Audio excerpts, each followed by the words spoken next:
And we are live with our 62nd installment of Nansen Office Hours. GM, thank you for joining us today. I was like, I was so close to 69. That's true. Sorry, I interrupted your intro. That's good. That's my good. Childishness. That's good. GM Carly, how's it going? GM, it's going well. GM Token God. Yeah, going well here in New York. Yeah. So I was going to say to our lovely audience that we have a special guest, namely Carly from the Overpriced JPEGs podcast with Bankless joining us. So we're super excited to have you joining us in office hours. And maybe you're not an expert on office hours, so I can give you and the rest of the viewers a bit of an intro to what we do on this show. Every Wednesday, we do a Nansen and Chill session where we look at Nansen's new features. We answer questions from you, the audience, and we drop the occasional alpha leak if we come across them. So yeah, I'm pretty excited to dive in. But first, maybe do you want to tell us the story of Carly and how did you end up with crypto in the Overpriced JPEGs podcast? Sure thing. I guess the important part of the story probably starts. I joined Andrew Yang's presidential campaign here in the States. Like early in 2018, I'd been sort of a universal basic income fan. For anybody who knows Andrew or followed his campaign, he was a big UBI proponent. So heard him on a podcast in like mid 2018 and was like, oh man, like I want to help kind of nationalize this set of ideas that he's talking about. So did that. Had been a little bit in, I'd sort of tracked Bitcoin prior to that, but nothing crazy. And then on his campaign, met a lot of people who were into crypto. He had a big crypto following. I was his finance director, so I was working with people who had money, some of whom were crypto folks. And when that campaign ended, I was like, I want to get out of politics, sort of without a VC fund for a minute, but then really started to get bit by the Web3 bug, realizing everything that was being built on Ethereum and other platforms. So beginning of last year, kind of left the VC job to go full-time Web3.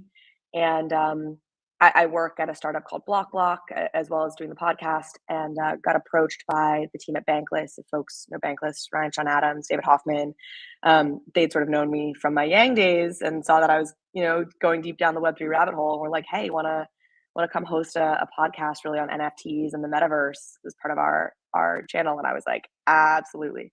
I've been a Bankless fan for a little while up to that point. So here I am now. It's like full-time, whatever, degenning, working in the space, trying to keep up with everything, and really excited to be here. So I love it.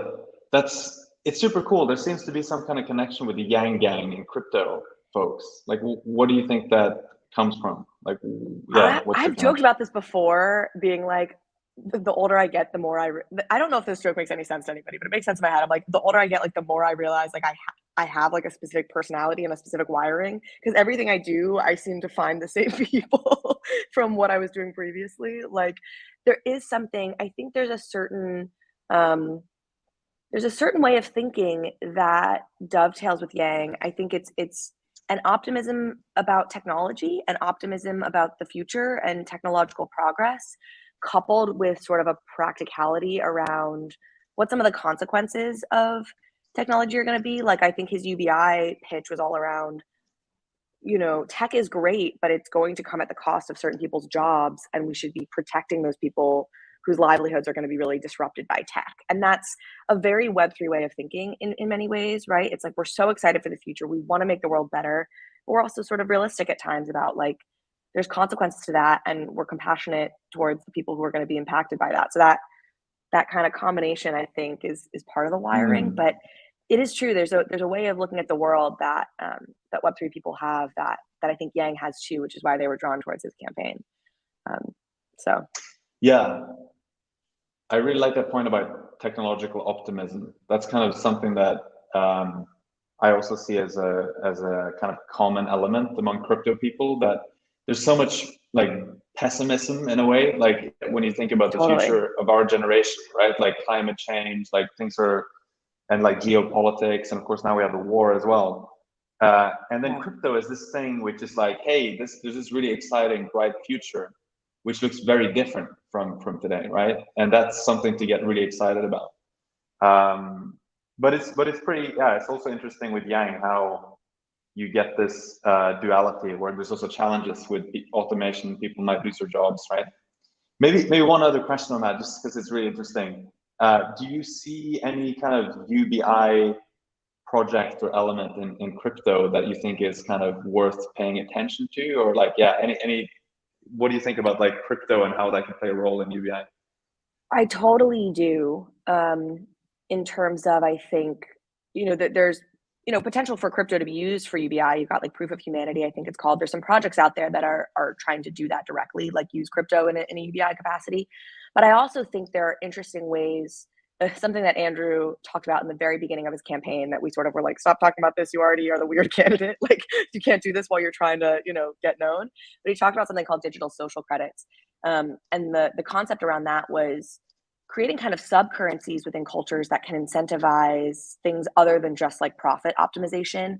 Like you can have sub currencies that get used in communities if you help your neighbor out or you volunteer, and maybe you have local restaurants that'll accept that sub currency. Like you can create these, financial incentives for people to just like be good humans, or whatever you want to optimize for, other than just like profit maximization, which is right now what our current economic system obviously optimizes for. And I see so much potential for that with crypto, where you can have currencies that are that people see as legitimate, right? And you have local businesses maybe that are willing to use them within sort of certain enclaves that can be, paid out for social good behaviors. And that's really exciting to me because, I'm a fan of capitalism. I think it does certain things very well and better than other systems, but there's of course downsides to it, and it doesn't always optimize for the human behaviors that we most would want to see in the world. And I think there are ways for crypto to do some of that, and cryptocurrencies to do some of that. Very cool. It's super interesting. I feel a bit starstruck having someone who's been working with Andrew Yang closely on office hours. That's fun. Oh my gosh! Well, cool. Thank you. Yeah. Excited to be here. So maybe with that, you kind of expressed that we were talking about this before we jumped on, that there's kind of two types of people who join office hours. There are like the sort of Nansen pros who are almost showing people how to use it, and even myself, I learned like how to use it. Then there are other people who are less familiar with the product but are interested to like learn more about it. You expressed that you might fall into the second category. You're obviously there are pros and then there's me. Those are the two categories of people. Yeah. I've poked around Nansen before. I think I may have a membership, to be honest. That maybe, but I definitely find it a little overwhelming, and I'm really excited for this as a way to maybe demystify some of it for me. So that's great. That's like a perfect setting, because you're definitely not alone. It is a pretty intimidating product when you start using it for the first time, especially. Maybe I can share my screen and we can start diving right into. Also, is there a link here? Is there a link I should tweet out to tell folks that we're doing this? I realize I haven't done that. Oh yet, yeah. You probably my bad. I'm sure your team sent me something, but no, that's fine. It's my bad as a host. If you go to Nansen_AI on Twitter, there should be a tweet there that you can just blast out, I think. Okay, sorry to everybody watching to slow things down. Nansen.ai is the Twitter account. Okay, right? Nansen AI. Yeah, Nansen okay. I follow you guys, so right. Yeah. Okay. Amazing. Okay. That's good. Happy to hear. Can you see my screen now? Hold on, I'm just tweeting this out. I apologize, everyone who's watching. I know this is annoying. No, that's good. I learn more about Nansen. Okay. Yes, I can see your screen. It looks great. Lots of info. It looks great. and it looks pretty. It looks pretty dense, right? Like it's pretty dense. Yes. Which is something that we're going to work on. But maybe I can try to kind of talk through some of the flows, and maybe we'll discover something interesting as well. Would you say generally you're interested in like NFTs mostly? I would imagine, given your podcast, or like DeFi or tokens or NFTs. Definitely NFTs and like maybe a little bit tokens that we might, and I might have some to throw out that we should look at. But cool. So maybe we can start with, first of all, there's hot NFTs. It's kind of hiding here in the middle, but this is just an overview, a little widget with the top trading NFT collections in the last 24 hours. So I kind of like to look at this because it gives me an idea of like, what are people what are people actually trading right now, and like what's hot beyond what people are talking about. People could be shilling stuff, but there's no activity. This is like a good way to see what's actually being traded here. So if I click it's on so this, amazing how crazy the space is that like I look at that list and there's one or two on there that I don't even know. Like, you know what I mean? Like, yeah, same. I don't even Same. know about this project. How this space is just crazy. I'm like, you're at max volume and I don't even know anything about you. Yeah, exactly. Excited about It's the same, CyberBrokers. right? That's a cool project. Yep. Oh yeah. Okay. We can check that out. So Yeah, let's you check get out into NFT CyberBrokers. paradise. Yeah. So okay. So CyberBrokers looks like it was deployed 6 days ago. Like that's the contract when it ended up on the blockchain, right? There's like 3,800 wallets that are holding it, and there's like it's number 2 in terms of volume. So we can do what you said and just click through on that and like let's poke into it and see if we can see anything interesting. So that's gonna load hopefully, unless we have like this kind of demo blue screen thing. No, there we go. And what can we see here? Well, this is CyberBrokers. It shows us the trading volume. This is on an hourly basis because it's been live such a short amount of time that we show the hourly price and volume to make it a bit more interesting. And you can see the average price here, which has basically steadily been going up, it looks like. And if you look at the price range over here, this shows the average price for the collection, and then the max traded price and the min traded price, like on that day. And one thing I also like. Can I ask a question about that? Yeah. For min traded price, something that I want to do sometimes that I can't really do in OpenSea is I want to look at like in a particular period of time, what was the floor price? Like what was the floor price? I mean, this is a project that's only been around for 6 days, but like a month ago or 2 months ago, and they'll give me the average trading price. Is that something I can look at with Nansen? Oh yeah, so here you could see it, but of course, there's very little history. But yeah, you could see this is the floor price. Maybe one slight distinction. The min is the floor price. The min is the floor price, but here's like one kind of technicality. The floor price is on OpenSea. That's kind of what's the listing, right? That you see there, right? The lowest listing price. What we are showing you here is what was the lowest traded, like what was the lowest transaction that somebody actually paid for it. Someone actually paid for it, right? So you sometimes see a floor price which is like really high, but there's no liquidity and no one's actually buying it. So this is just showing you what was actually traded. But the flip side of that is that if someone somehow does a mistake or something and they list the token too low and someone like picks it up right away, you'd also see a dip on that chart, right? In this.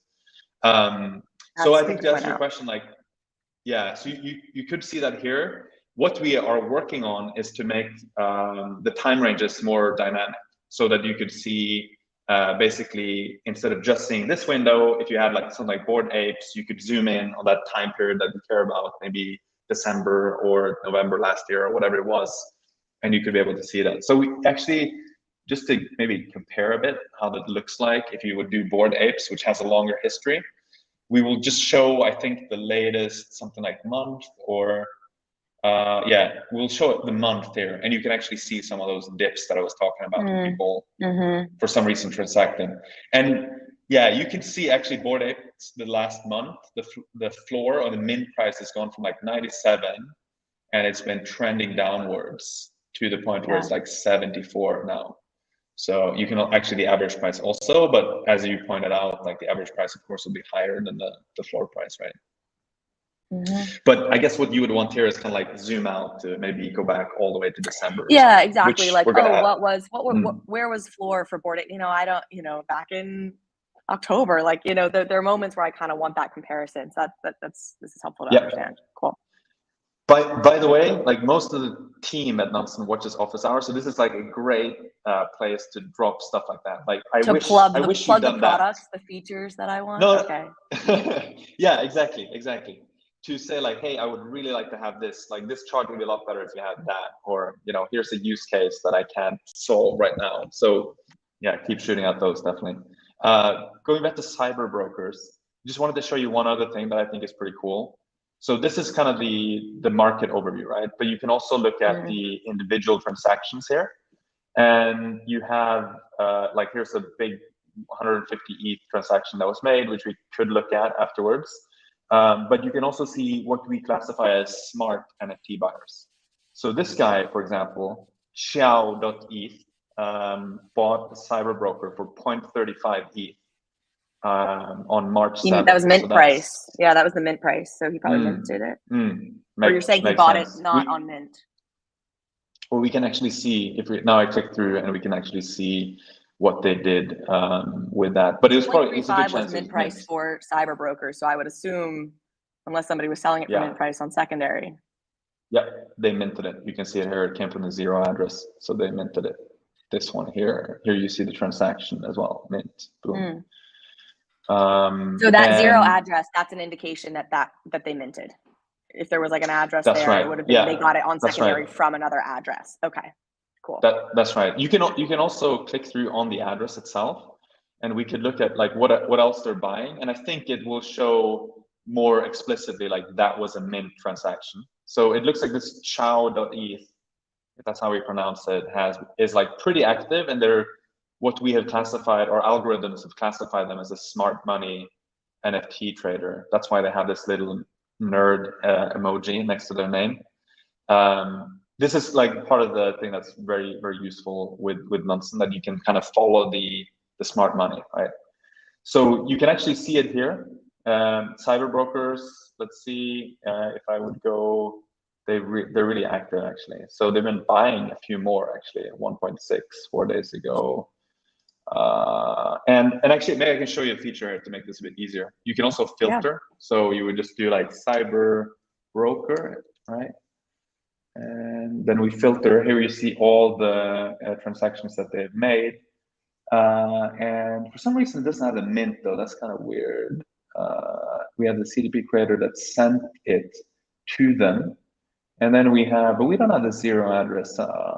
That's interesting. If the NFT team is watching, maybe you should get on this and see if there's something missing here. Maybe the mints are filtered out or something like that, and we're only looking at trades. What are you? Not actually sure. What you're saying is you're only seeing the CyberBrokers that they bought on secondary, not the ones they minted. Yeah, I only see like normally you'd see mint here, so I only see like send, buy, and send.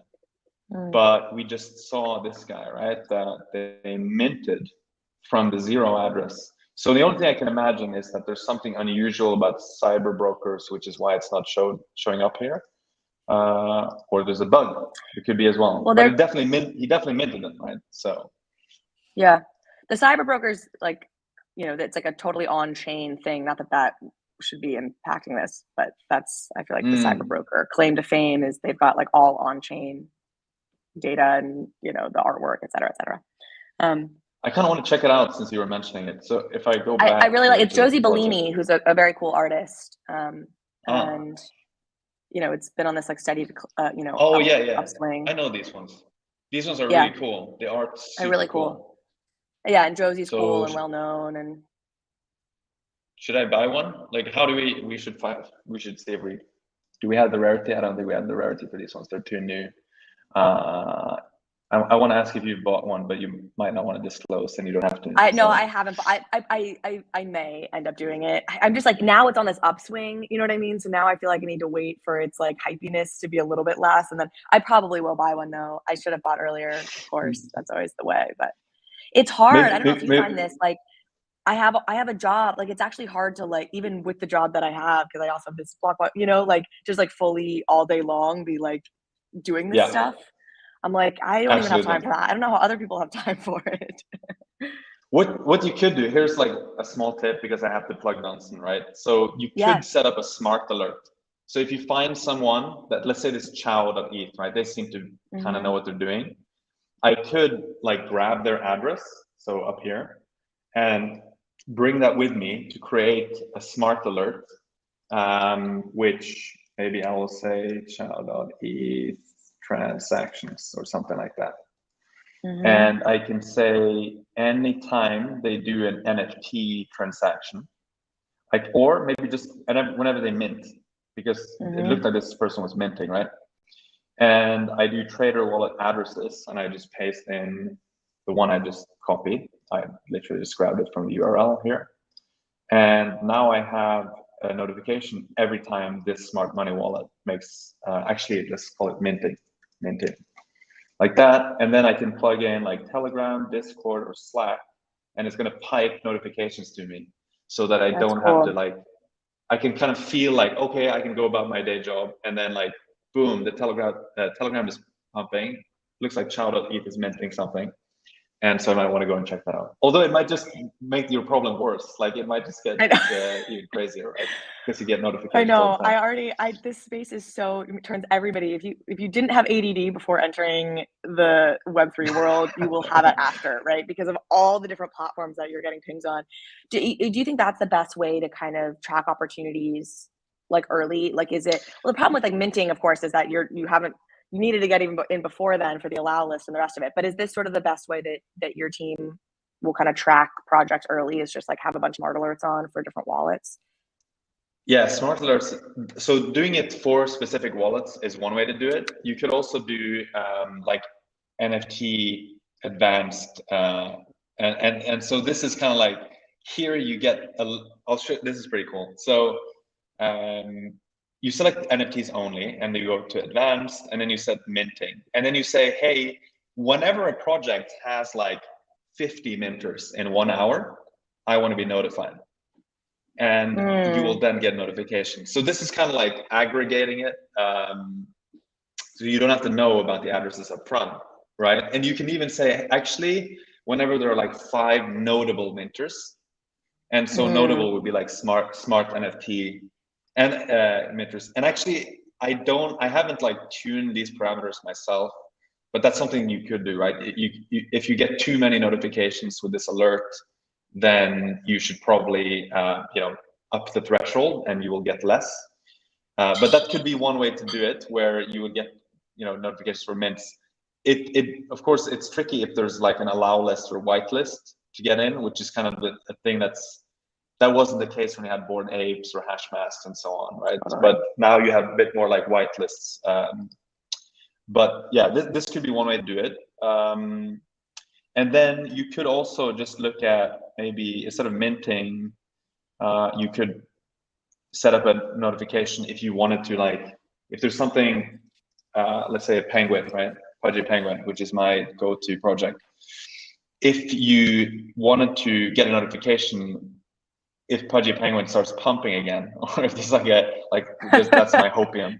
That's my hopium. Okay. But let's say that some people are buying Pudgy Penguins. What's going on? Like there's like 10 ETH volume in 1 hour or whatever, or like 100 ETH in a day or something. Or then I can get notifications for that as well. But that's for like known collections, right? That you might want to have an entry point to. So you could do this for the one we were just looking at now, right? Like crypto brokers. Crypto brokers. And Journey's saying we should buy it. She said. Did I write? Maybe that's why we didn't get the other one. No, CyberBrokers. No, okay, I was writing the right. So Journey is saying we should buy CyberBrokers. Journey's saying Pranksy swept the floor at 1.4, 1.7 ETH, but I think the floor now is like 3. I thought when I was looking at it, so that's why I was like, I kind of missed my proper window to actually buy in. I mean, probably not. I'm sure it'll go to 11, and I'll be like, I should have bought at 3, but. Yeah, I know the feeling. I don't know. I know all the time. I kind of want to look at who bought it though, because okay, so who's been accumulating these, right? You can go to NFT God Mode, which is where we were earlier, and you just go to breakdown, and you can see which addresses have been receiving the most tokens and like upping their balance. So it looks like Josie.eth. Is that the creator of the collection? I'm assuming so. Josie Bellini is the creator, so I'm sure Josie.eth is her. Makes sense. I might look at this address as well. But yeah, Pranksy 150. There we go. The top holder, Odysseus on OpenSea has 148. B something on OpenSea has a few. Like the top 4 are all smart money. Like that's pretty bullish, right? Like these investors don't typically buy. I mean, maybe they buy some crappy ones as well here and there, but this is like pretty strong signal. But they don't ape into crappy ones at that level, typically speaking, you know. Exactly right. Yeah, and it looks like Pranksy, the last time they bought was 34 hours ago, so it is pretty recent as well that they got some. So they sweep the floor with I guess with Gem or something, or with Genie, I guess. Could look at Pranks. So then we can look at Pranksy as well. Like what else what's Pranksy doing? Okay, Fighter. Oh, these are sends though, so probably just people like sending him NFTs to get, exposure. So I was going to actually ask about that. That's helpful because I was wondering, that's the problem if you like look at one of these influencers' wallets. I mean, A, you've got to sort through a ton of stuff, but B, you don't know what they've bought. Well, I guess you could probably track that individually too. But point being, here, this is very helpful to kind of see. So what send and receive? Yeah. What is that? What's the distinction there? So actually, send is him sending out tokens. Got it. So that's interesting. We could also click through on the individual transactions and look at them on Etherscan, but it looks like they were sent. Let's see if we can. Yeah, they were actually sent by him. So I don't know what he's doing with them, but it was like a bunch of tokens here that was sent to some smart contract. Transparent upgradable proxy. I don't know what that one is. We could look at that afterwards. But here he's sending, so that's the type, right? And receiving means he's receiving. Someone is sending to him. And then you have like receiving from like Tsubasa from a user who is active on Avalanche. And you have these ones are probably the ones you're referring to, right? And so these ones say receive, but they might be sweeping the floor with Gem. Yeah, exactly. So that's because Gem has this like batch transfer thing, right? So it will kind of it looks like you're just kind of receiving a bunch of tokens out of nowhere, but in reality you're purchasing them, right? So that's something we're working on to make that a bit clearer. It would be nice if it said something like, will purchase or buy at the very least, but if it could indicate that they did that sweeping the floor, right? Yep. I think here's like, okay, so here's him buying though some individual pieces, not through Gem. Cool. In fact, let me go back and do this like CyberBrokers, and we can go back here. And he's actually got 95 transactions with these. And if you go all the way back to the end, it looks like the very first transaction was this one, 74.50, 5 days and 7 hours ago.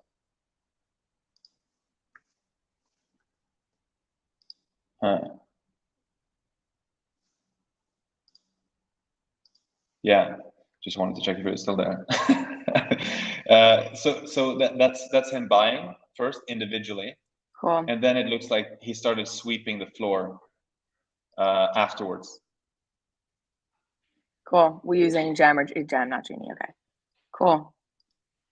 Yeah, exactly. And then heavily sweeping the floor. And then he sent one to CK Staff Picks on OpenSea. Don't know who that is. Maybe some friend.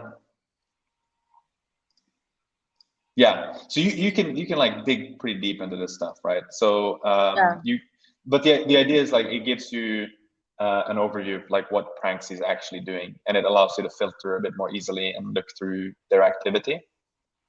Yeah. But should we zoom out a bit and go back to this is what happens? Like you end up with all these just like 10 trillion tabs. Yeah. Well, I know that life well. Exactly. Yeah. So if we go back to NFT Paradise, there was some other stuff that so CyberBrokers we kind of already knew about, and we learned a bit about like who's buying it, and Pranksy has been first purchasing individually and then sweeping the floor. And there were some like 4 smart money holders at the top, which is I think very interesting. And it makes me feel like I want to ape. Maybe that was what you were doing in the background when you went quiet, you were aping into. But then there's some other stuff here. Like I saw this earlier, gutter juice. That sounds kind of disgusting. That's the Gutter Cat clone. It's part of the Gutter Cat ecosystem. It's this I don't know all the details on it, but it's part of Gutter Cat Gang. It's like their second drop, and it was a Dutch auction that I forget what price it started at, but it got down pretty low, and then it just sold out like instantly. It like hit like 0.11 down from like 0.9 or something where it started Dutch auction style, and then it seemed like it just got like swept. So I guess there was like a reveal recently, or? Yeah, it's I don't know. I don't know if there's a reveal. Because it kind of looks, if I look at the chart here, like this is just in the last, I guess, what is this? It's like the last less than 24 hours, right? Yeah, it happened There really was some, recently. yeah, so some kind of minting or something. But then it seems like there are these bands here, right? Like some are trading at around 0.13, some are trading at like 0.18, and some are trading at like 0.4, but at the same time. So maybe there's like three different, I don't know, maybe we can just try to look at some of these. Like if I click through, there's like the 0.39, 0.17, and then 0.13, right? So I guess these are, maybe that's like traits The or different tiers, something like yeah. that. Exactly, right? So we can click through. It's like I don't know if it's like a cloning serum. There's something about cloning that's connected to these. I clearly haven't dived in fully, so I don't know if it's like, I don't know if it's sort of like the mutant serum, like it's sort of serum-y in some capacity. And there's like three, Actually, I'm fully speculating at this point. If somebody knows more about this than I do, please put it in the comments. Oh yeah, so that's yeah, like green versus the red we saw earlier. I wanted to just bring back the chat here. I'm trying to use two screens and I'm failing. So maybe there are people who are like shouting in the chat. Oh, Journey's saying something. This is why. Okay. Not revealed yet, but the types are revealed: cat, rat, pigeon, dog. Okay, so there's like that's four different things there. So pigeon, yeah, okay, pigeon, and then there's dog, cat, and cat. Okay, that explains it. So that's probably why, right? Yeah. So what I wonder, it's pretty funny though. Yeah, it's just pretty funny how you can see them like aligning like that in the chart. Like there's kind of the three different bands here, right? So I guess we just kind of learned something from the data, and then of course we had the support in the chat that could help us figure out why that's actually happening. Yeah, that's interesting. I'm wondering too, is this a good way? I think sometimes on projects, I'm trying to think of a good example of this that I experienced recently. Maybe Cult and Rain. There's like this metaverse fashion project that I kind of like called Cult and Rain, and I think that people don't always pick up on the rarity structure quickly. And there can be moments in that very early phase of a project getting revealed or whatever, where you can snag some really good deals because people haven't quite caught up. Is it yes, that this could be a use case where, like, if you go and you see that those tiers sort of those lines haven't started to establish themselves, it's like, oh, people are still confused. They don't kind of know where the different tiers are. Is that a use case here? Yeah. Potentially, you're like, oh, there's still a lot of chaos. Let me go snag something because people haven't figured out that there should be these stratifications. Exactly, right?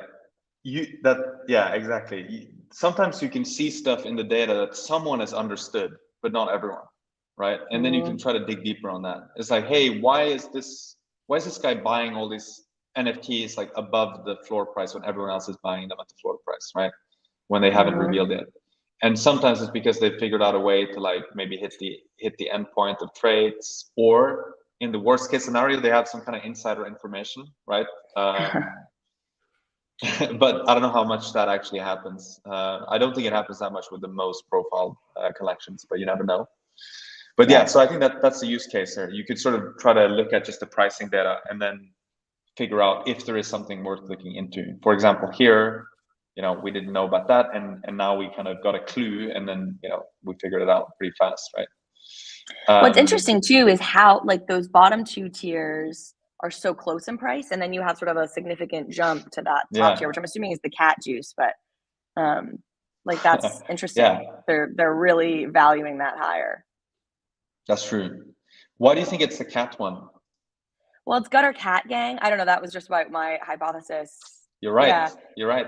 Your hypothesis has been verified. Love it. Love to see that. Yeah, because Gutter Cat Gang, so the cat's already kind of a part of their, their whole ecosystem. Somebody in the chat is saying one of the gutter juices was owned by Kobe. So again, we have some smart money in there, I guess. Okay, that's cool. JD3 Studios, ETH. I just picked up on something as well when I was looking at the breakdown, and that is a Dingaling, who's like the top Bored Apes holder in the world, I think, seems to have bought. And their name is 300. Dingaling. I love this space. Yeah, he's great, or they are great. I don't know their gender, but I think, yeah, they're also part of the LooksRare core team, or maybe not part of the team, but one of the early backers of LooksRare platform. Like big But advisor shares. Yeah, he has like I think 100 and something Bored Apes. Let's see here. It's actually on the second page. That's how many NFT collections this person has. Here we go. 110. 110. If you had 110 estimated Bored Apes, how many would you sell? 8,360 ETH. That's like the value of those. That's a lot of money. Have they sold ever, or they've been holding these for a long time? Let's have a look. Although he has so many transactions that we might even not have them here, because yeah, there's too many. It's filtered out to 2,000. Let's see what they have done with their Bored Apes.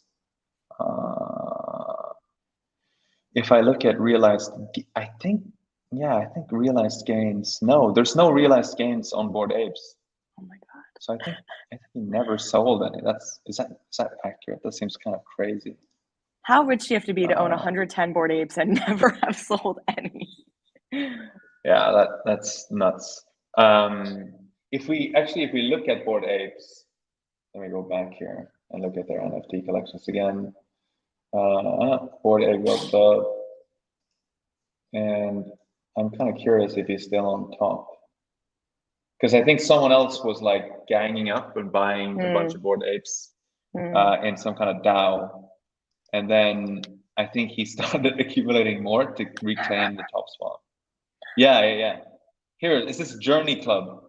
Journey Club started like flipping Dingaling. I think Dingaling was like 105, and then they went to 106, and then they started racing upwards, and now he's at 110. Oh my gosh! Looks like he's Journey saying something. Just that Dingaling only buys, seldom sells, has unlimited ETH. Wow. Apparently. That's pretty cool. Must be nice. Unlimited ETH. God mode. Yeah, if you look at the top Bored Ape holders, there's also a lot of smart money here. Wi-Fi Whale, Journey Club, Dingaling, 3 Ships, not sure how to pronounce that, Star Film Star.eth, and then Sandbox, actually. Interesting. Let me ask, so how is smart money determined? Like, who gets denoted smart money? Great question. And part of the answer is it's our very special secret sauce. But I guess to be a bit more specific, there are a few different smart money categories. So there's like smart NFT minter. That means someone who has minted tokens and then sold them and profited heavily. It would be smart NFT flipper, which is like you buy and you sell, or smart NFT trader, sorry. There's also, I think, smart NFT early adopter, someone who bought some of these very like blue chip collections very early on, like like Bored Apes, or maybe some of the art blocks and so on. But they just held on to them for a long time. So those are some of the subcategories, and it's purely like that part is purely quantitative. So we just look at like who made the most profits, and you take like the top 200, or who made the most money minting, like, and you take the top 200 of those, and then you make all these different subsegments, and then we kind of collectively call that smart money. And we also do this for other things than NFTs, like tokens and like liquidity provisioning, like smart LP, or someone who's just fast into a new yield farm, like someone who is among the earliest Wi-Fi farmers, for example. And then the other way we do it is when we find out which wallets belong to well-known funds or even NFT influencers, then we can also label them smart money. So if you find out like Paradigm, A16Z, Parify, any of these wallets, they would also get a smart money label because they are known, professional investors. And doesn't mean that they make all perfect decisions. But that's briefly how it's determined. Yeah, that makes sense. That's awesome. It's funny because I was going to say, though, there does feel like then when you're looking at Bored Ape holders, like, of course, you're going to have a lot of smart money on top, because holding a Bored Ape in and of itself is more likely to make you a smart money designated holder. That's true. That's true. But they could also have sold them, right? They could have, if we look at maybe the project comes to mind is like Loot. Maybe there are still some smart money addresses holding, but I think Loot had some insane flipping. So people bought them, made tons of money, and could become smart money from that, but they wouldn't be top holders of Loot anymore. Yeah, that's an hypothesis. Actually, I need to check on the data, but just to give you an example.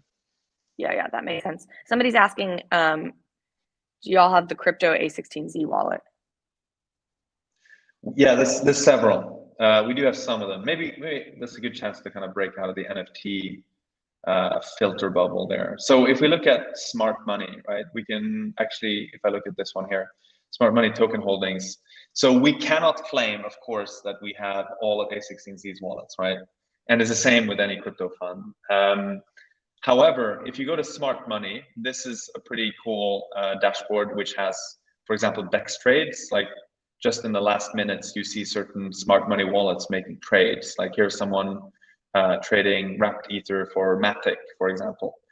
And you can go to token holdings, and you can see collectively which tokens are held by smart money, the entire segment, effectively, right? So there's Tether, interesting, smart stablecoin. There's staked ether with Lido. Are you familiar with that project, or? A little bit, but not deeply. It's basically like if you want to stake ether, instead of having to run your own node, you can go to like this decentralized staking pool, deposit your ether, and you get this STETH token back, which is effectively like, think of it as like a coupon or like a token that represents your proportion of the ether that's been staked through Lido. And that means you can actually exit it again if you want to. So you could stake ether, but then you can get your ether back by just selling the staked ether token. So that's something that smart money has been accumulating in the last day. It looks like if we sort by 7 days, you see a few other tokens like USDC. Magic Internet Money.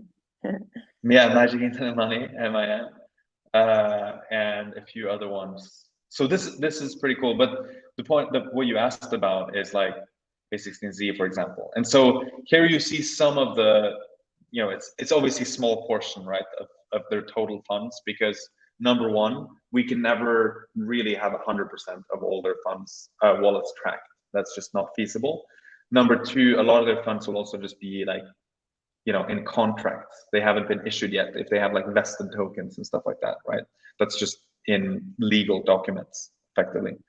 So, but yeah, so we do have some, and you can see some of what they do here. You can also see some of this stuff is kind of hidden away in us, right? Like we need to make the user experience a bit better, but this is pretty cool. Like this shows the stable coin, like how much, like the smart money as a collective segment, what proportion of their portfolio is in stable coins versus other stuff.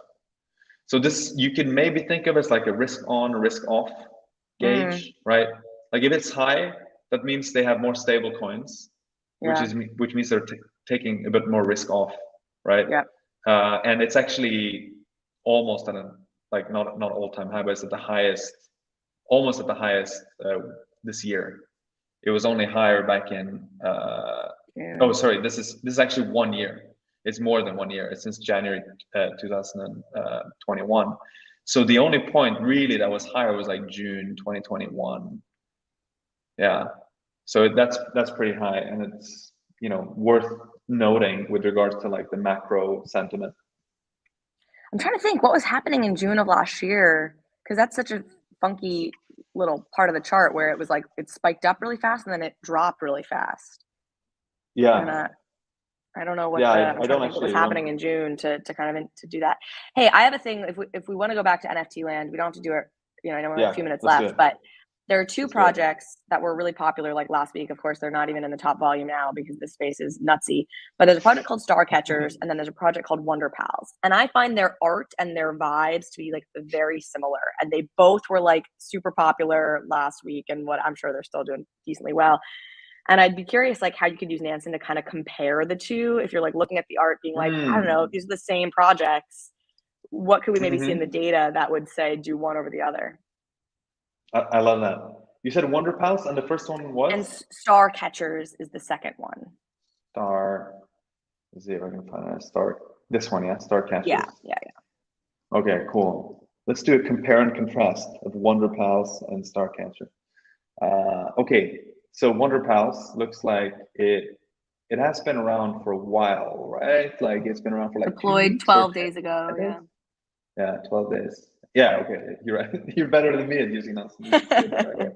So the 12 days ago, and then you can see the min price, the sort of floor price or min has been going up. Volume has been, going down. There's no like catalyst upwards. And here's maybe one area where I would look, the individual transactions, and I would probably look for like who are the smart money wallets that are actually buying this. itmemushy.eth, Kepler.eth, NFski.eth,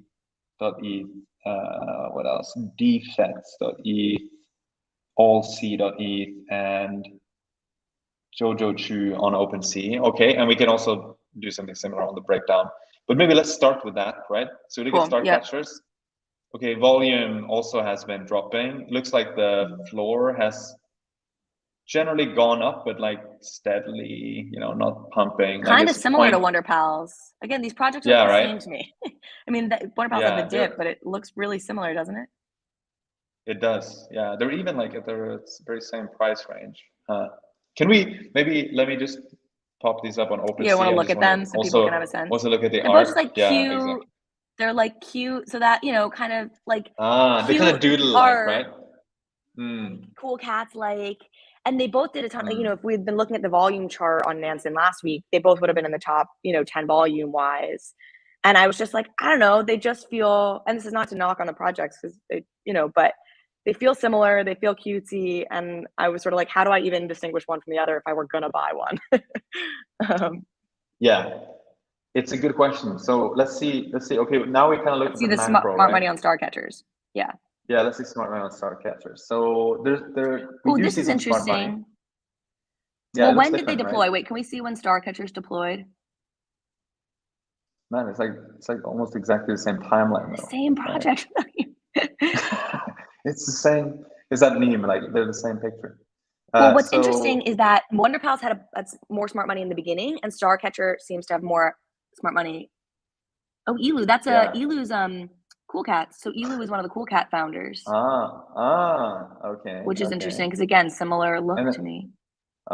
Retart.eth. Okay. So those seems like two. Let's look at the breakdown, and we can maybe get a sense of like. Sometimes it's a bit easier to spot in the breakdown. I think visually, I kind of like looking at the individual transactions like that. But if we look at the balance changes as well and the top balances, like you don't see any emojis here, which is kind of like, okay, not great. It's okay, there's this one, but that's actually someone's ENS name. So compare that to like Bored Apes, where you just see like smart money tags like everywhere, just visually, right? So okay, fair enough. What about the other one? Okay, Sneaky Santa is here, although it looks like he's been getting rid of 2, but still owns 17. So okay, there's also NFT Relic Hunter.eth, who has a few, but they've been, I think, getting rid of a few, like 12. So maybe they got in early and then are now like offloading some. I'm not sure. We could have a look. Sneaky Santa's still here. So there are 2 smart money addresses that seem to be pretty high up on Starcatchers, at least. That's one difference.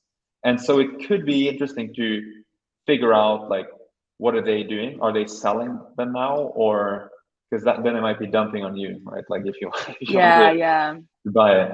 You're the bad holder. You're exactly right. So you go down, you can look at here you could either just click through. Actually, just let this load because I'm gonna refresh for the latest data. Okay, looks like there's been a lot of selling here from this guy. Actually, been selling a lot of stuff like gutter juice and whatnot. But I'm gonna filter here and look at Starcatchers. Let's see. Oh, received. So Was that like a sweep, we think? Yeah, probably a sweep. Yeah. Send. Okay, I think they've been sending it to a different wallet. That's what they've been doing. I don't think they've been selling, but let's see. We can just also click through on. Yeah, they're just transferring. So they've moved them from one wallet to another one. I don't think they're dumping. They're just like moving them. Or, wait, they're actually sending it to different users though. Weird. Yeah. Okay. That's 5 days ago. They initially, okay, Starcatchers. They initially just bought them individually. They didn't, looks like they didn't mint them. And then they started maybe sweeping the floor here. Yes, they did. This is Gem. So they sweep the floor on this. So bought a couple, then sweep the floor, then sold one, then sweep the floor again. It looks like, yeah. And then, yeah, just been like accumulating big time, right? The Starcatchers and then started, interesting. That's distinct from Wonderpals is they have this lockup period where their team can't take out their like ETH that they earned from the drop for a year, and then it's like a vesting schedule. It's like it's like a fund where it's like a year before they can even take out any money, and then it's like 4 years before their like ETH is fully vested or whatever. So that's an interesting tact, like long-term orientation wise. Yeah. Yeah, that could make a difference, right, in the dynamics, like the supply and demand. It looks like, yeah, it looks like we have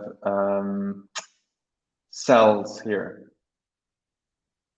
for Sneaky Santa. So I think Sneaky Santa has been offloading in the last.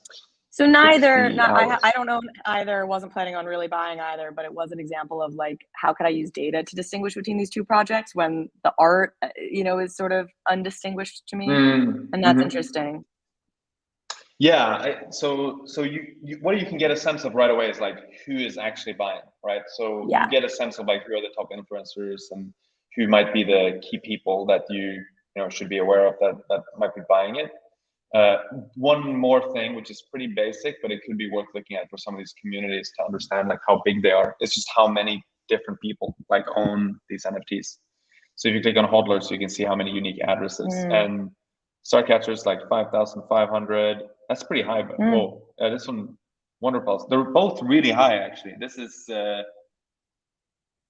I don't know if they just distributed to like a bunch of different wallets because that's actually super high. Yeah, I don't know. My takeaway on this is that especially on Wonderpals, you don't see that much smart money activity.